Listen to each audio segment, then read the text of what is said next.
Thank you for joining us for this segment of the Comeback series. I am your host, Jerisa Blunt.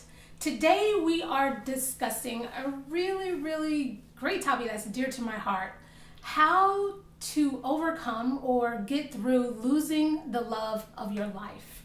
I chose a really special person to talk about this topic with, someone I thought was just, an angel when I first met her, and I wanted to know more about her story. Juana Ricks. Thank you.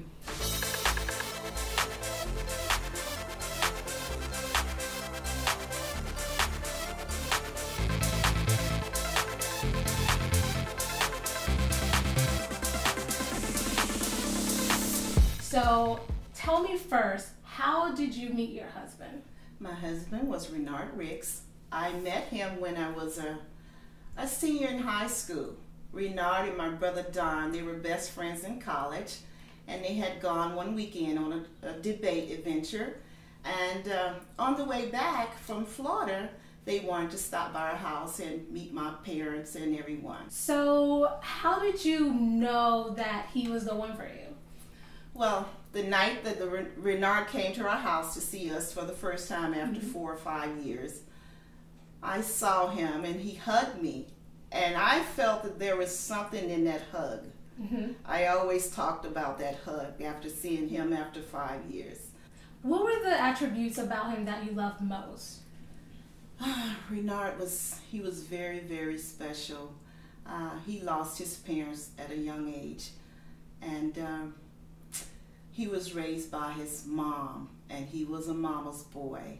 And he loved to travel. He was very adventurous and just loving life. He was so full of joy and so full of life, and that's what I loved about him. Just being able to get out and do nothing with no money, being broke, and we would just enjoy each other's company. Tell me about the day that you both found out that he had ALS. Well, that was September 26th of 2012. Renard had gone to the doctor, and I guess we really didn't know what was going on, because it wasn't anything that just stayed with him. It would happen and it would leave. For example, his voice would go hoarse, and we thought it was just a cold, and it would come and it would go.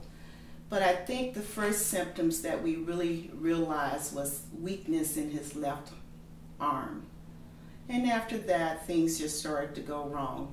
He wasn't able to talk in the end. He wasn't able to walk. He wasn't able to eat. And his breathing was the last to go. But Renard was such an inspiration. He inspired so many people.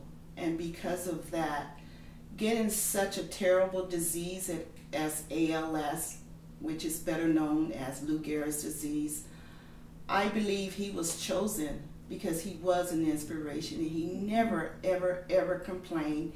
He never once said, "Why me?" So for our viewers who don't quite know what ALS is, can you tell me a little bit more about it? ALS is a motor neuron disease.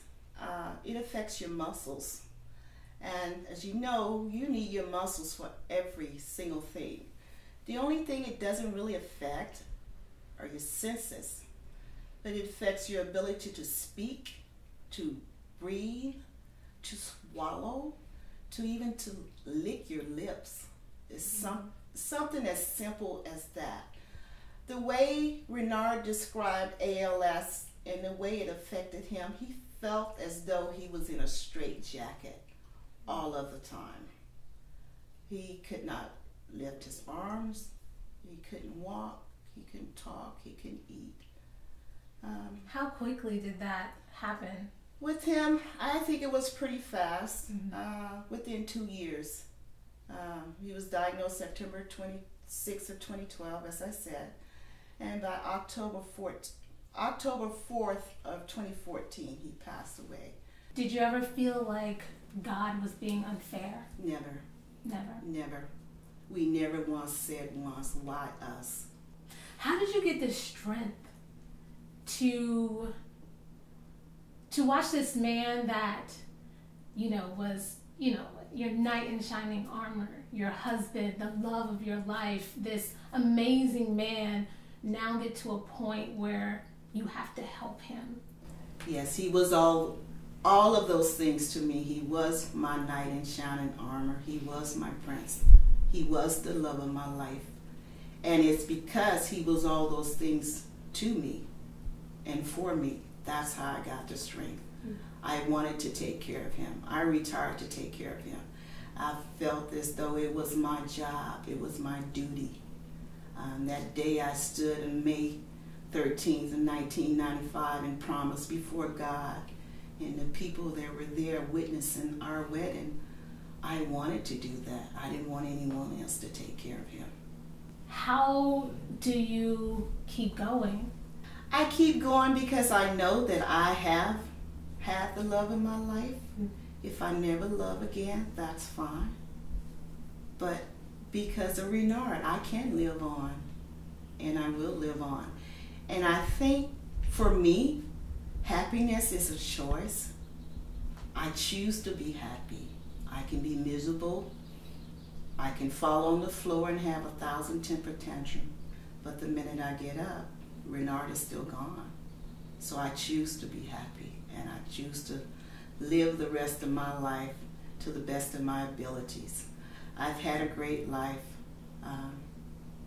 Haven't been wealthy, but I've been wealthy in love, and I choose to be happy, and that's what I want to do.